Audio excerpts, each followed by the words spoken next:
Okay, everybody. So this question here is telling us to simplify and write with positive exponents. So we've got this rational to a fractional exponent here. First thing we're going to do is deal with what's inside those parentheses here. So I'm still going to leave this to the 2/3. I'm not going to deal with that right now. In terms of my coefficient, I've got an 8 and a 125. Now they're both negative, so the negatives are going to cancel. That's fine there. But 8 and 25 are what we call relatively prime. They don't share any factors. So I'm just going to leave it as 8 and 125 there. Now I've got x to the negative 2 divided by x to the 7. So that's going to be x to the negative 2 minus 7. So it'll be x, whoops, sorry about that, x to the negative 9. It's going to be y cubed over y6. So it's going to be y to the 3 minus 6. So y to the negative 3. And then z, and actually I didn't give myself enough room. Z to the 4 over negative 2. So 4 minus negative 2 is going to be z to the 6th. And then this is all to the 2/3. So now let's just simplify this because we're not supposed to have negative exponents here. We're supposed to have positive exponents. Not that there's anything wrong with a negative exponent. That's just what the question is. So this is going to be 8 over 125, z to the 6th.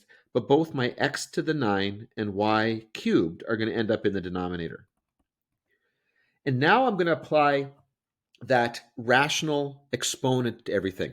And remember that what that cube root means, sorry, what that 2/3 means is a cube root and then squared. But I think more importantly, I want you to see that that distributes to every term here. So this is going to be z to the 6th to the 2/3. That's 8 to the 2/3, 125 to the 2/3, x to the 9 to the 2/3. Whoops, that's a horrible looking 3. And then y cubed to the 2/3. Now, the cube root of 8 is 2. Squared is 4.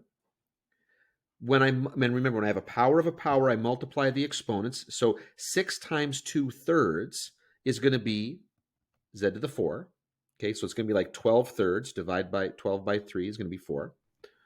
The cube root of 125 is 5. Squared is 25. X to the 9 to the 2/3. So 9 multiplied by 2/3 is going to be 18 over 3. So x to the 6. And then when I multiply 3 and 2/3, well, the 3's are going to cancel. I'm simply going to get y squared.